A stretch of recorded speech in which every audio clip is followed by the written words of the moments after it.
Hey guys. Hey. So just letting y'all know I'm fixing another burger, so that's why I'm gonna be moving around a lot and you'll see the lighting change. Um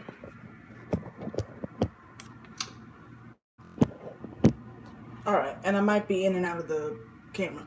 Okay, so first this is gonna be everything WWE. First and foremost, I want to say that when it comes to WrestleMania, Takeover, Hall of Fame, all that, I'm not taking off of work because that's gonna be damn near 3 full days having to take off, and I don't want to do that, especially since weekends I make the most money, so I don't want to do that. Um, so plus when it comes to WrestleMania weekend, I like to watch everything twice. The first time I'm in the moment, I'm there with everyone, and then the second time is when I write my notes and all of that.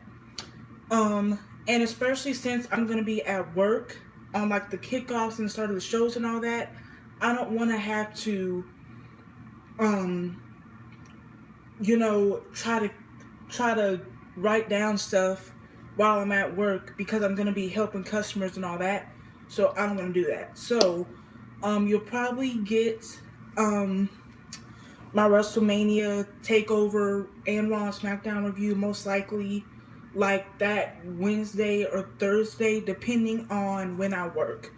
Um, because I'm going to do all 5 shows in one review, and that video is going to be super fucking long. So I need to be off on that day to do that video because it's going to be super long, and I don't want to have any interruptions because I'm going to be reviewing Takeover, WrestleMania, and Raw and SmackDown. So yeah.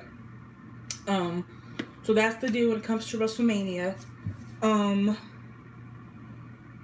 the how I felt about, oh my gosh, seriously, what the hell?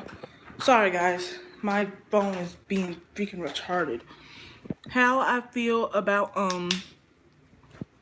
and SmackDown this week, I liked it. I really did.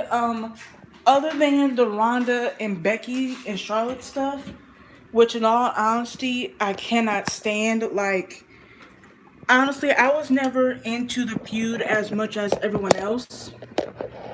I just wasn't. I'm not gonna sit here and lie to you and say that I was. Um, I hope y'all can still hear me. Um, but I was never into the feud as much as everyone else was, and the way that their characters, it's just I'm totally and completely uninterested now. So when it comes to their story, I'm just excited for the match itself, like the quality of the match, and I'm ready for it to be done. So that's how I feel about that. But everything else I'm enjoying. It seems like it's gonna be possibly a tag team 4-way for the women's titles. Divas of Doom versus Nia and Tamina versus Iconics versus Boston Hug Connection, which I'm totally okay with.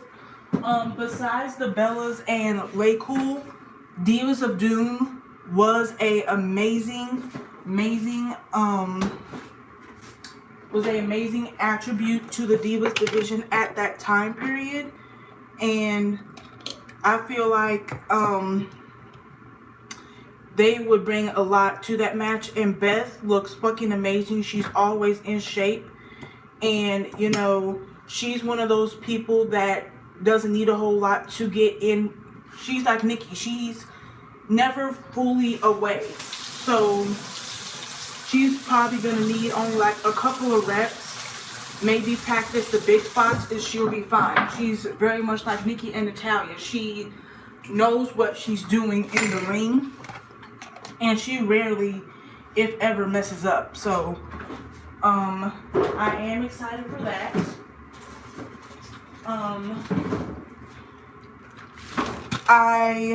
Nikki did say on a few lives that She's going to be releasing some information about WrestleMania soon. So hopefully we see Nikki there. I don't care in what way, host, signing, I don't give a shit. I just want to see her. So I am super, super excited for that. Everyone knows that Nikki's my girl.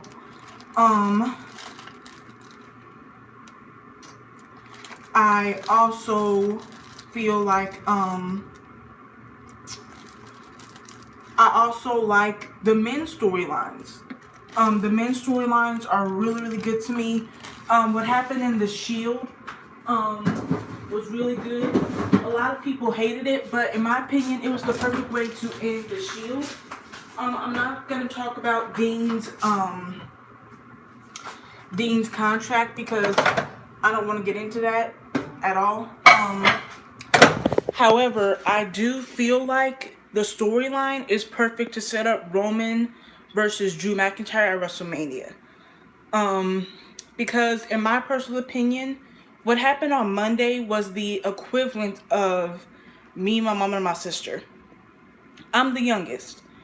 And my sister, and when I saw Roman Reigns get hurt, and then I saw Seth and Dean's reactions, I'm like, everyone can relate to that. Everyone has those two people that they have that bond with, where it's like one of them is the sensible, I just care about your health, I'll get that dude later. And then the other one is a raging fucking bull, just wanted to beat that person up.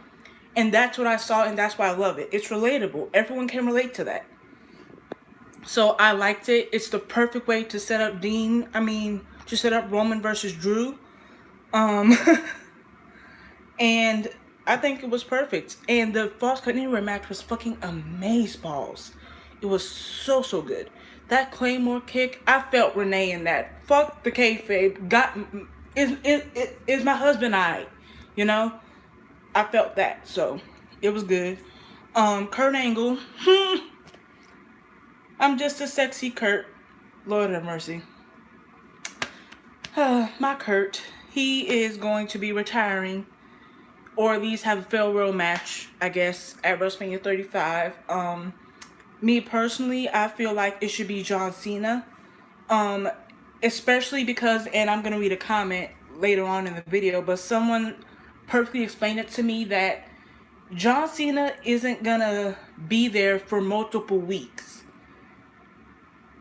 Well, okay, so basically the person said, Joe versus Cena is a storyline. That's something that needs build. That's something that needs John Cena there for weeks and weeks to build that story. Whereas Kurt versus Cena, it doesn't need build. It has the built-in build already. Very similar to Triple H and Batista. That already has the built-in history build. You only needed 2 weeks to make that match, and people are into it.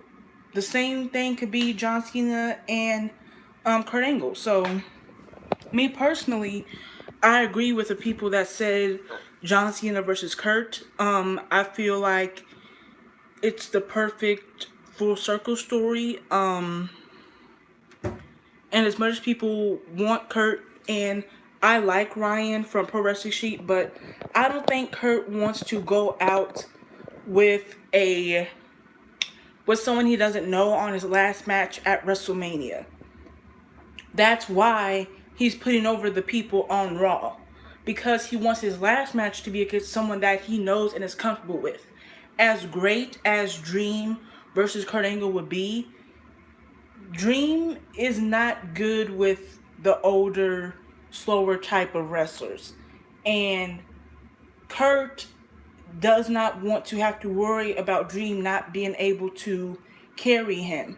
So why not create the multiple matches that he had with John Cena or with someone that he knows like Joe or AJ Styles? But as we see, those two already have stories going into WrestleMania. Joe's probably going to defend it in a ladder match against R-Truth, Rey Mysterio, Andrade, and Mustafa Ali, which I'm perfectly fucking okay with. That's going to be a great match if that happens. And we already have Randy Orton versus AJ Styles. So the only real logical person for me is John Cena. And once again, very much like Triple H and Batista, it's not a story you have to build. It's literally John doesn't even have to show up before WrestleMania. That's how built in it is.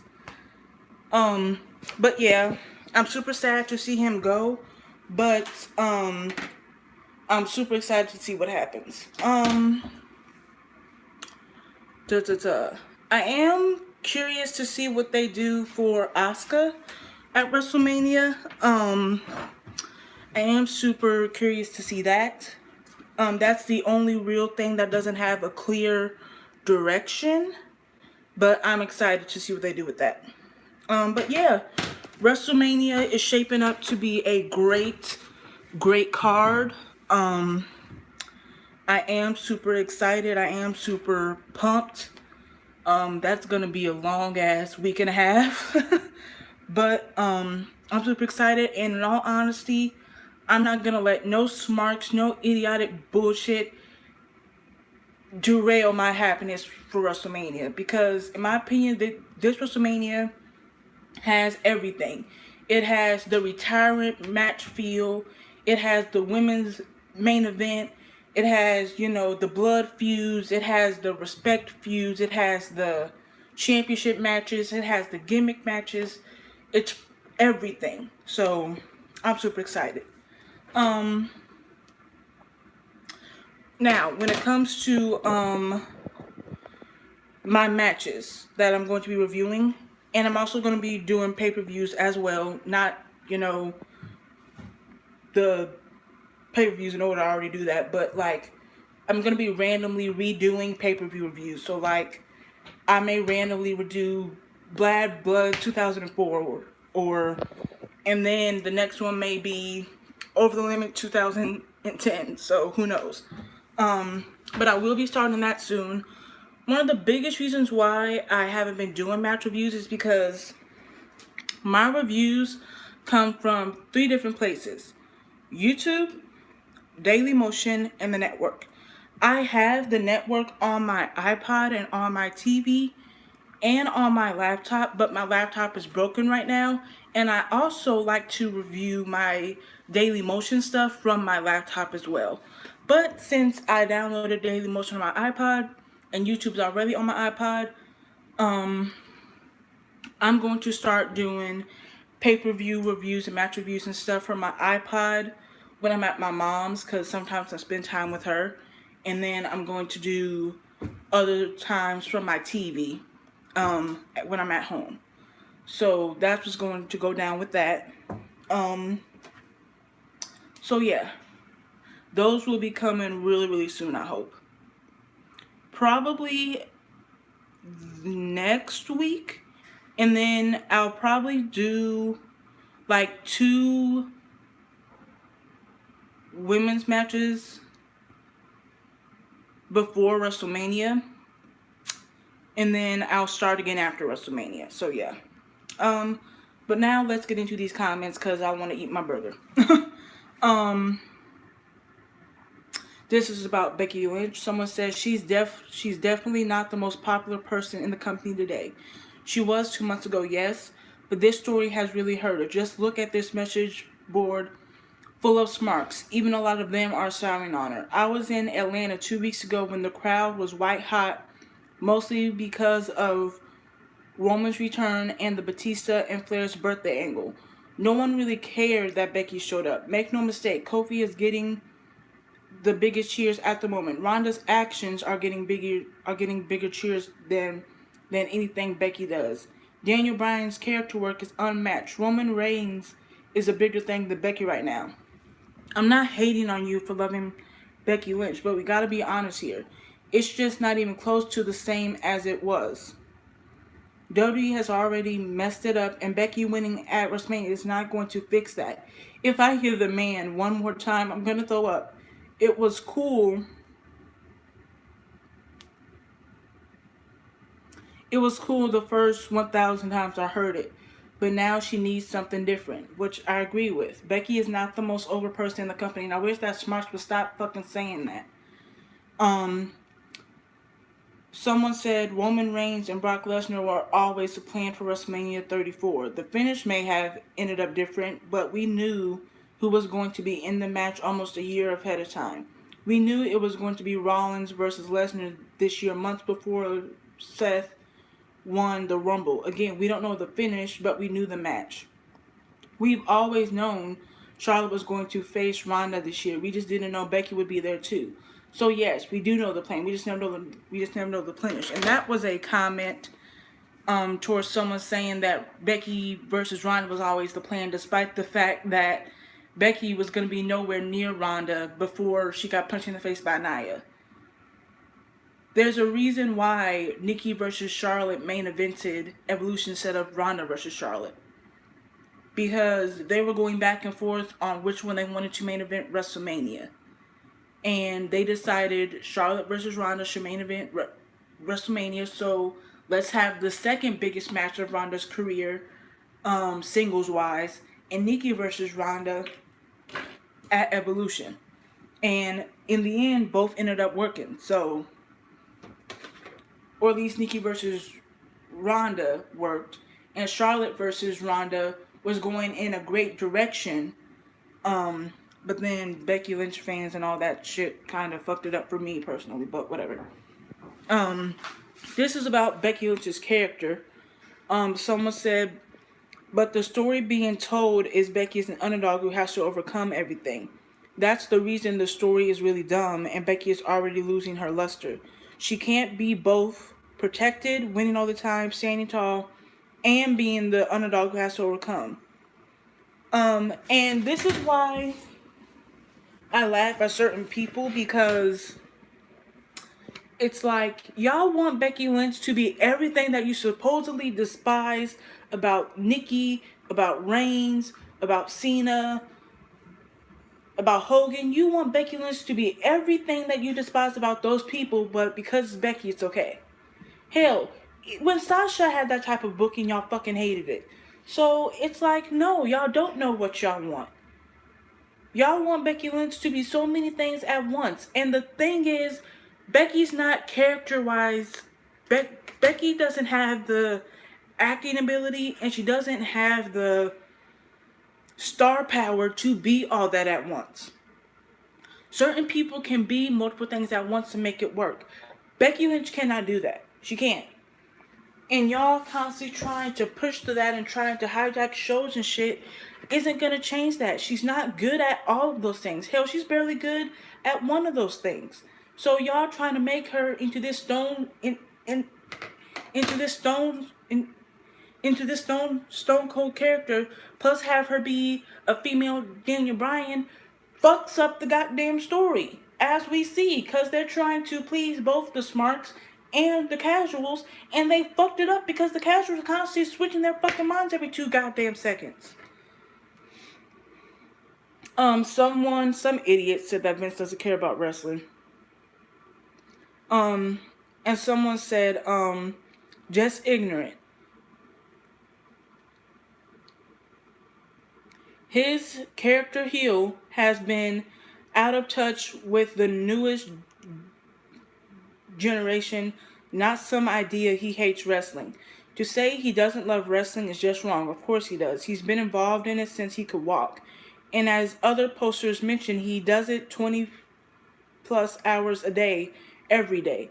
Just because you want to watch a wrestling match between Riddle and Gulak NXT doesn't mean every fan does. While I thought the match was a lot of fun because of the novelty, I would much rather watch Ricochet, Kofi, and DUI on a consistent basis. That's the great thing about WWE.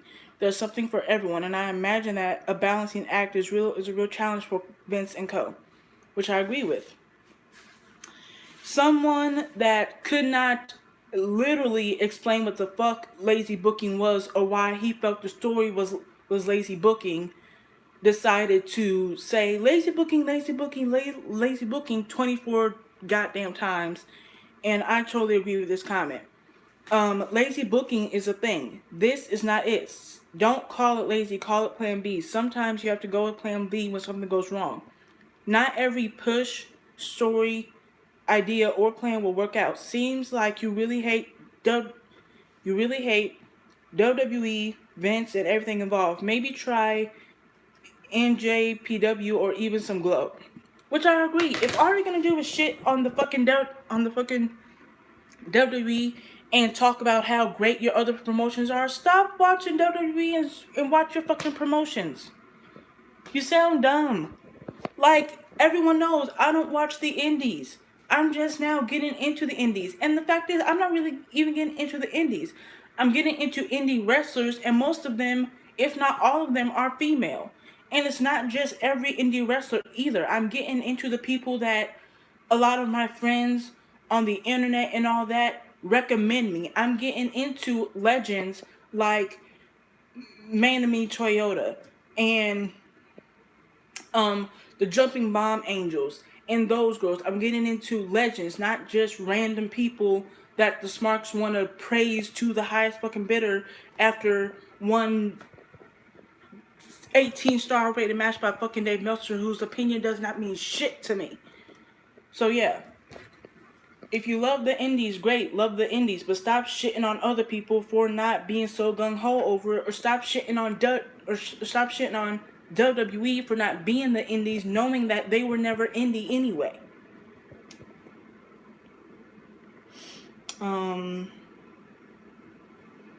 Someone said Black and Ricochet are being put in a position that shows fans who haven't watched NXT who they are in a relatively comfortable environment. Which I agree with.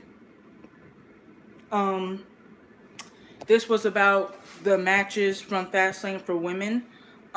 Someone said they felt like they couldn't criticize the match, and I'm a person that loves women, always have, always will. I will always give the women more benefit of the doubt than I will the males, especially because the women have had to deal with way more shit than the males. But that doesn't mean that they don't deserve to be criticized as well. I could say, hey, look at the Bella Twins matches during this time period and see how good they were, but also they still needed to work on this, this, and this. I could do both. Some smarks feel like you can't criticize anyone. Some smarks feel like if you hate anyone or even have a teensy small bit of criticism for someone that they like, especially when it comes to a female, you're going to get shit on. And then you have others that feel like because smarks are so rapid and just overboard that they can't criticize something that deserves to be criticized. I love the women. I'm probably one of the real women's wrestling fans on YouTube. And I said the women at Fastlane sucked for the most part because they did. None of the matches were more than 10 minutes. In fact, none of them were 10 minutes. All the matches were botchy and very weird. And none of them really impressed me. I'm allowed to say that. I also said I liked certain things in the match. Or I liked certain things about the match. I'm allowed to do both. It becomes different when you start hating and bashing. That's the difference. And some smarks don't know the difference. That's why they're afraid to criticize, because they don't know how to. But they're learning. Someone said it's okay to criticize the women's matches. No need to apologize about it. Those matches sucked for the most part and shouldn't be given a pass just because they're women's matches, which I agree with. Everyone wants the women to be presented and treated as equal to men, and they absolutely should and have earned it. But along with that comes the same criticism that men get when they have bad matches. It was not a good night for the women last night. I totally agree with that. This is a comment that I totally fucking agree with. I do wonder how much the modern fan is to blame for how COVIDed. Hold on, guys.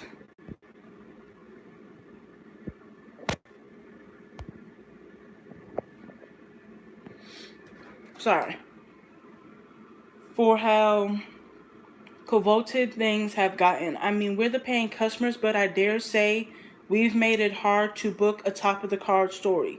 If any wrestler gets the whiff of being Vince's favorite, i.e., the guy that the most successful wrestling promoter in the history decides he wants to be the face of the company, the fans often turn on them, doing everything in their power to make that wrestler in real terms a heel. We didn't want John Cena, we wanted RVD, despite the fact that RVD showed in short order that he wasn't worthy of the spot. We didn't want Roman, we wanted Daniel Bryan, despite the fact that Bryan was badly injured, probably looking at a long layoff. We didn't want Nikki Bella, we wanted AJ, despite the fact that AJ showed in more ways than one that she did not deserve her spot, whereas Nikki did. Um, in in these three cases, just the first that came to mind for the men and for the women, um, the company had reasons for pushing the guys and girl that fans didn't want. Roman and Cena both have shown that they were worthy of the faces of the company tag. Ended up to different degrees as awkward tweeners rather than the baby faces I'm sure management would have wanted them to be. Same thing is happening with Ronda, so it seems that she's going to be Vince's girl. Bye bye babyface reactions from the crowd. And Charlotte was getting the same treatment, which I agree with. We don't want Charlotte, we want Sasha. Exact same thing.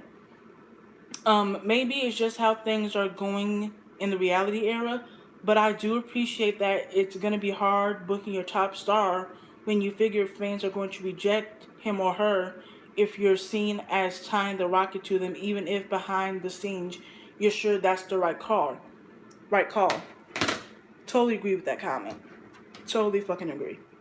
Someone on Twitter said, what would be the biggest women's match of all time? The Cena versus Rock.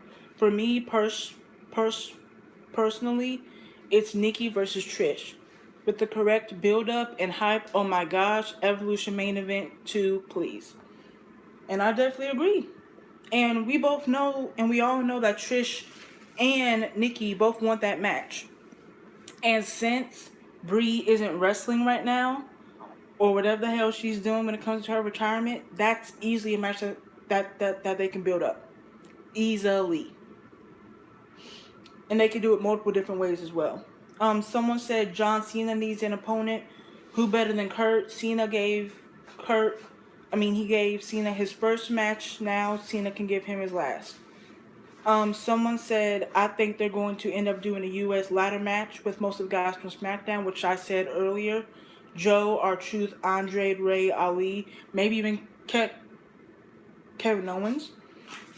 Or else most of those guys won't get on the card. If they do that, that frees up Cena for a match against Kurt Angle. And might I add that Cena versus Joe was only rumored. It wasn't confirmed yet. And like this comment that I'm about to read, Cena versus Joe is a storyline. That's a story that needs a storyline for that match to happen. Like I said before, Kurt versus Cena, those two names together, people already know the history. People know what's going to sell. People are going to be interested in it. And it's going to be emotional. It's perfect. Someone said, I like Cena versus Joe or Cena versus Angle. I think the question is, how much time can you get from Cena?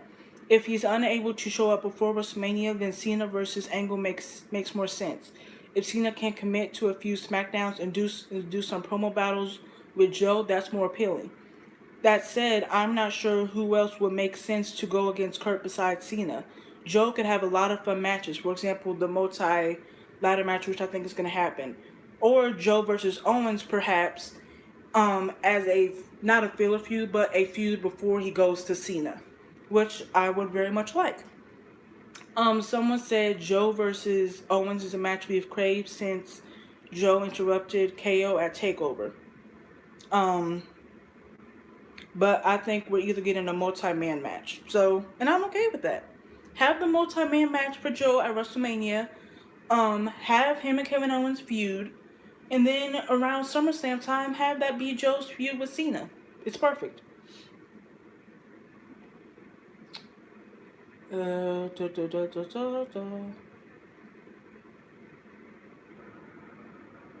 Oh, this is about Bree and her always saying she's a mom, which oh my god, it's fucking annoying. Someone said no, Bree needs to stop adding so much to her plate. She's thinking about baby number two, then saying she wants stability. No, it doesn't work that way. This is the life you wanted, so deal with it. It's not that Nikki has to grow up. It's Bree needs to stop complaining to Nikki, which I agree with. So far, for the WrestleMania card, we have Alexa Bliss as the host of WrestleMania, which I'm so excited for. I feel like she's going to do a really great job. We have the Raw Women's Championship, Ronda versus Charlotte versus Becky, most likely main eventing. We have Triple H versus Batista, no holds barred. We have the Universal Championship, Seth versus Brock. We have Miz versus Shane, which I'm so excited for that match. Um, and then we've seen some pretty much lead ups to what the hell's gonna be the rest of the card. It's not confirmed yet, but we kind of have an idea. And then someone on Twitter said, "Not gonna lie, I'm very upset that the Belgians will never be WWE Women Tag Team Champions." And Nikki said, "Never say never," and which is Nikki. So I'm actually super excited for what Nikki's gonna do at WrestleMania. I'm super excited to see what Nikki's gonna do at WrestleMania.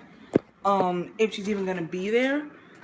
But yeah, that's all I got for y'all. I am about to eat and put away my laundry, and I will talk to y'all later. Bye. I might actually come back with a match review later on tonight or today. I'm not sure. But I will keep you guys posted with reviews and all that stuff. All right.